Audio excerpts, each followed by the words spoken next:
کا وصال ہوا نا تو امام حسن اور امام حسین کی عمریں ابھی 7-8 سال 9 سال کے بیچ تھیں. تو حضرت مولا علی شیر خدا رضی اللہ تعالیٰ عنہ کے ساتھ امام حسن آئے مسجد میں. تو ممبر پہ بیٹھے ہوئے دیکھا حضرت ابوبکر صدیق کو, تو کہنے لگے نیچے اترنا, میرے نانا کا ممبر ہے. بچوں کو بڑی پہچان ہوتی ہے نا ابا کے کپڑوں کی, سے پتہ ہوتا ہے کہ یہ میرے نانا کا ہے, یہ میرے نیچے اترو, یہ ممبر میرے نانا کا ہے. تو حضرت علی المرتضیٰ نے جلدی سے پکڑا اور پکڑ کے فرمایا ذرا حسین حسن یہ کیا کہہ رہے ہو؟ اب دیکھیں نا بچہ یہاں کسی کا شور کرے تو میں آپ کو جمعہ چھوڑ کے بچے کی تھوڑی سنوں گا.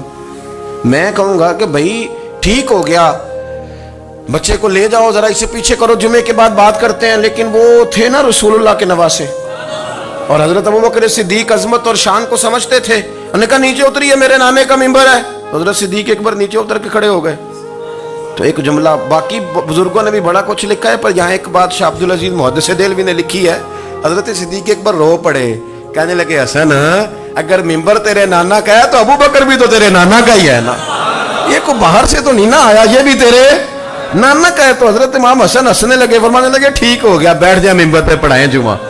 سمجھ آ گئی ہے بات کی, پڑھائیں جمعہ. آپ کی بات کی مجھے سمجھ آ گئی ہے کہ اگر ممبر نانا کا ہے تو ابوبکر بھی تو انہی کا ہے نا جناب صدیق اکبر. اپنی زندگی وفاداری کے ساتھ, غلامی کے ساتھ, اور ادب نہیں چھوڑا ایک منٹ کے لیے, ایک سیکنڈ کے لیے. رسول کائنات صلی اللہ علیہ وسلم کے اگر کوئی بے ادبی کرتا تھا تو انہیں جلال آتا تھا. آپ کو ایک بات بتاؤں, غیرت نہ عشق کا حصہ ہوتی ہے. ہم بڑے شریف لوگ ہیں پر ہم کہتے ہیں سارے کام کرنا, حضور کے بارے میں بات کوئی نہ کرنا, یہ نہیں ہم برداشت کرتے. وہ کس طرح کا عاشق ہے کہ محبوب کے خلاف بات بھی سن گئے؟ یہ عشق ہے, یہ تو توہین کی تو نے. حضرت صدیق وہ بڑے میٹھے بڑے ٹھنڈے آدمی تھے. عروہ بن مسعود ثقفی بعد میں مسلمان ہوئے. وہ کہتے ہیں میں حدیبیہ کے موقع پہ آیا تو مجھے پتا تھا, میں جانتا تھا ابوبکر صدیق بڑی ٹھنڈی طبیعت کے آدمی ہیں. کہتے ہیں نبی پاک صلی اللہ علیہ وسلم کے گرد نا میں نے حالہ دیکھا غلاموں کا, کوئی ہاتھ باندھے کھڑا ہے, کوئی پانی کا قطرہ لینے کے لیے کھڑا ہے, کوئی وضو کا بچا ہوا پانی لینے کھڑا ہے. تو چونکہ وہ آئے تھے کافروں کی طرف سے تو تنقید کرنے والے کو کہانیاں بڑی مل جاتی. تو فوراً عروہ بن مسعود ثقفی کہنے لگے اے محمد ابن عبداللہ صلی اللہ علیہ وسلم, آج یہ آپ کے گرد کھڑے ہیں, پر جب تلواریں چمکیں گی تو دوڑ جائیں گے. تلواروں کے سامنے کھڑا ہونا آسان نہیں. تو حضرت صدیق ایک بار پیچھے کھڑے تھے, نبی پاک ٹھنڈے مزاج کے آدمی, پر بات ہوئی تھی نا سرکار کے بارے میں, تو دوڑ کے آگے آئے اور اتنا سخت جملہ کہا. کہنے لگے جا کے لات و منات کی شرم گاہ چاٹ, تو کہتا ہے کہ ہم حضور کو چھوڑ جائیں گے؟ میں نبی پاک کے باقی غلاموں کی بات نہیں کرتا, تیرے پاس جتنے سورمے ہیں نا تو سارے لے کے آ, اور نبی پاک کے دفاع کے لیے صرف ابوبکر کی تلوار ہی کافی ہے. تو لا تیرے پاس جتنے سورمے ہیں, لا میدان کا, لا نا تیرے پاس جتنے سورمے ہیں. تو کہتا ہے یہ دوڑ جائیں گے. فرمایا تو نے ابھی ہمارا رخ دیکھا نہیں نا, تو آ نا ذرا میدان میں, تو میں تجھے اکیلے کو بتاتا ہوں کہ کس طرح حضور کا دفاع کیا جاتا. اور عروہ بن مسعود ثقفی کہنے لگے یہ کون ہے؟ دیر کے بعد ملے تھے نا, یہ کون ہے؟ انہوں نے کہا یہ ابو قحافہ کے بیٹے ابو بکر صدیق ہیں. عروہ بن مسعود کہنے لگے یہ تو بڑی ٹھنڈی طبیعت کا بندہ تھا. انہوں نے کہا ٹھنڈا ہی ہے, ہم شریف بڑے ہیں پر حضور کے غلاموں کے لیے, اور اگر آئے کوئی شریر, اگر کوئی آئے تو چلو کسی درویش دی گل کر لینے. وہ کہتے ہیں اٹ سٹ تے پکھڑا کوار گندل, پھر اسی اور بھی بوٹیاں جاننے ہیں, پھر ہمیں سارا پتا ہے, پھر ہمیں نا سارے طریقے, اٹ سٹ تے پکھڑا پھر اسی اور بھی بوٹیاں جاننے ہیں, پھر نہ ہم کر لیں گے حل, ہمیں وہ حل کرنا بھی آتا ہے. لیکن شریف اس کے لیے جو رسول اللہ کا ادب کرے, جو نبی پاک کی. حضرت صدیق اکبر مؤدب ترین آدمی. کوئی بندہ اگر باہر سے آتا تھا نا حضور سے ملنے تو اس کو پکڑ کے کونے میں لے جاتے تھے, کہتے تھے آپ پہلے میں تجھے ادب سکھاؤں کہ نبی پاک کی بارگاہ میں جانا کیسے, میں تجھے بتاتا ہوں, کہیں ایسا نہ ہو تیرے اعمال ضائع ہو جائے. سانس بھی آہستہ لیتے تھے. مسجد کی صفائی کرنا, ڈیوٹی کرنا, خدمت کرنا, سارا کچھ کرنا, پر بیٹھتے سب سے پیچھے ہو کے تھے, سب سے پیچھے ہو کے. یہ بھی ان کا یہ اعزاز تھا, پیچھے ہٹ کے بیٹھنا. کوئی ایسا کام نہ کرنا جس سے لوگوں کو پتہ چلے کہ نہیں نمبر میرا ہے. پیچھے ہٹ کے بیٹھنا, پیچھے پیچھے رہنا. اپنے وہ شہرت سے بچنے والا پیچھے پیچھے رہتا ہے اور جی چاہتا ہے ساری غزلیں اس ظالم کے نام کرے. کچھ لوگ ہوتے ہیں نا وہ پیچھے پیچھے ہوتے ہیں, کہتے ہیں نہیں میں نہیں جی, ایسا تو ہے ہی کچھ نہیں. میرے رسول کریم علیہ السلام کا ادب کرنا. ہم نے نا ساری زندگی سنا ہے کہ الامر فوق الادب, کہ جب حکم آ جائے تو پھر حکم ماننا ہے، ادب.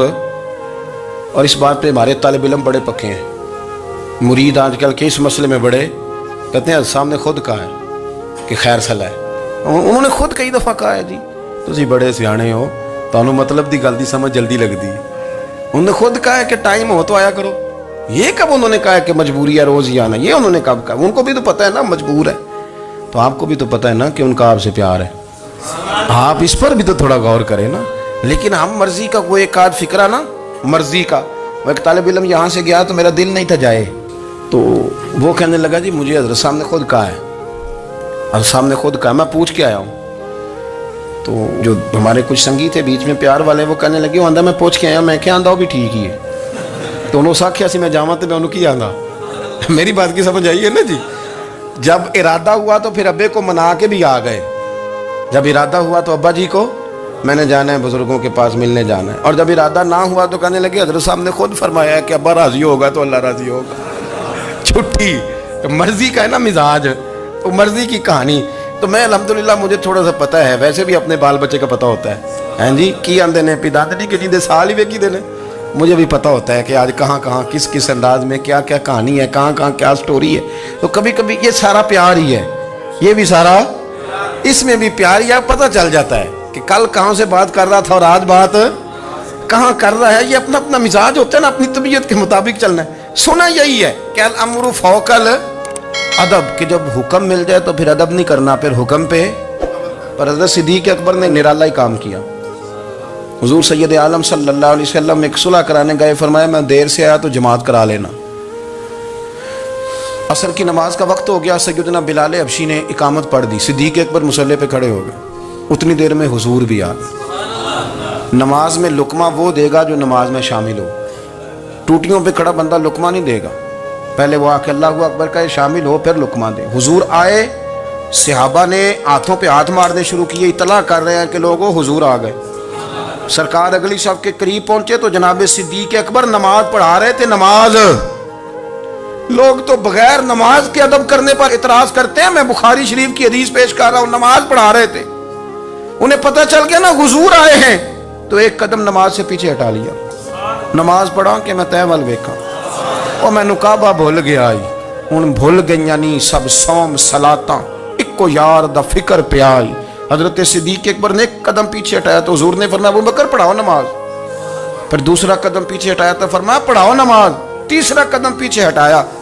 ہم نے آج تک یہی سنا ہے کہ حکم ہو جائے تو حکم ماننا ہے، ادب. اور ہمارے ہاں یہی ہوتا ہے، پھر لوگ حکم ہی مانتے ہیں، پھر ان کو ادب بھول جاتا ہے. لیکن جناب صدیق اکبر 3 دفعہ حکم آیا پر پیچھے ہٹ گئے. حضور مصلی پہ گئے، نماز پڑھائی. نماز کے سلام کے بعد نا حدیث میں مختلف حکم آیا، استغفار پڑھو، اللہ اکبر کہو، آیت الکرسی پڑھو، 33 بار سے مختلف اذکار آئیں. پر حضور نے آج کوئی ذکر نہیں، کوئی وظیفہ نہیں. سلام پھیرتے کہ ابو بکر میں نے جو 3 دفعہ کہا تھا نماز پڑھاؤ تو پڑھائی کیوں نہیں؟ ایک دفعہ نہیں 3. کبھی کبھی ہم بھی ناراض نہیں ہو جاتے، تینوں 100 بار ہی آکھے کہا 3 دفعہ جو کہا تھا نماز پڑھاؤ تو پھر پڑھائی. تو حضرت صدیق اکبر رو پڑے، ہاتھ دونوں باندھ دیے، گھٹنے زمین پہ رکھ دیے. عرض کرنے لگے کیا جملہ ہے، کیا ترتیب ہے. عرض کرنے لگے یا رسول اللہ، ابو قحافہ کے بیٹے کی اتنی بھی جرت نہیں کہ مدینے والے رسول کو نماز پڑھائے. میں اتنا بھی جرت مند نہیں ہو گیا حضور، میں کیسے آپ کے آگے کھڑا رہتا اور آپ میری، یعنی عین نماز کی حالت میں، عین حالت نماز میں بھی ادب. نماز پڑھا کہ میں تین ول ویکھاں. ان کا با بھول گیا مینو بھول گئیاں نہیں سب صوم صلاتاں، اکو یار دا فکر پہ آئی. دوستو حضرت ابو بکر صدیق رضی اللہ تعالیٰ عنہ کا عشق، ان کا پریم، ان کا پیار، ان کی باتیں. ایک دن نا حضور کے وصال کے بعد اچانک نہ اس طرف جا رہے ہیں، خاصے مسجد سے دور چلے گئے. تو حضرت عمر تھوڑا طبیعت کو جانتے تھے، جناب عمر پیچھے دوڑے، کہنے لگے کدھر جا رہے ہو؟ چپ کر گئے. کیا ہوا؟ کدھر جا رہے تھے؟ ابو بکر سیانے بندے ہو، امیر المومنین ہو، کہاں جا رہے؟ تو رو پڑے. کہنے لگے ایک دفعہ نا حضور سفر پہ گئے ہوئے تھے تو اس طرف سے واپس آ گئے تھے، تو مجھے خیال آیا شاید اس طرف سے آ نہ رہے ہوں. حضرت عمر رو پڑے. کہنے لگے ابو بکر اب تو حضور نے پردہ کر لیا، جنہاں دے دل بر جانی وچھڑن، کون روے پھر تھوڑا. سب روگاں دا روگ محمد جس دا نام وچ۔ آپ ساری سیرت کی کتاب میں پڑھ لیں گے تو ابو بکر صدیق کا وصال کس بیماری سے ہوا۔ لوگوں نے قول کیے ہیں کہ وہ سانپ کا زہر آ جاتا تھا، فلان چیز تھی، لیکن کو بندہ وجہ تلاش کر سکا؟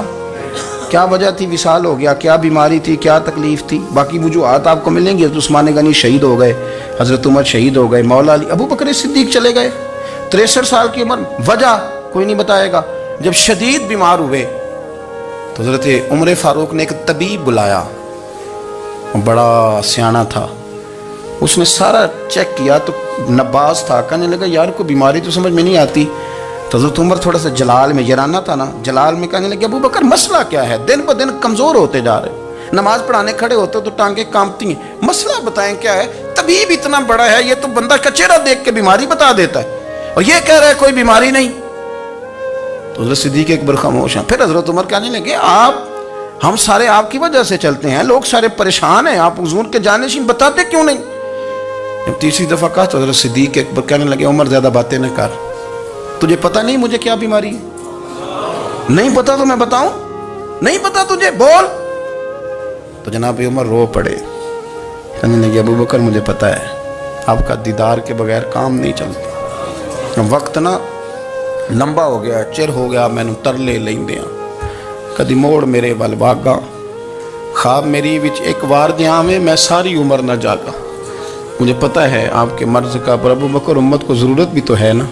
تو حضرت صدیق اکبر کہنے لگے بس ہو گئی ہے، اب میری وصیت یاد رکھنا، جب میں دنیا سے جاؤں تو اٹھا کے میرا جنازہ قبر رسول پہ لے جانا، اور پہلے پوچھ لینا کہ ابو بکر حاضر ہے، اجازت ہو تو مجھے دفن کر دینا، ورنہ جنت البقیع میں۔ تو لوگ کہتے ہیں ابھی جنازہ ہی رکھا ہی تھا کہ دروازہ اندر سے خود بخود کھل گیا، اور آواز آئی اب دیر نہ کرو، محبوب کو محبوب کے ساتھ ملا دو، پانی پر نہ سہیلیاں رنگا رنگ کڑے، اسی پریا اس دا جانی ہے جس دا۔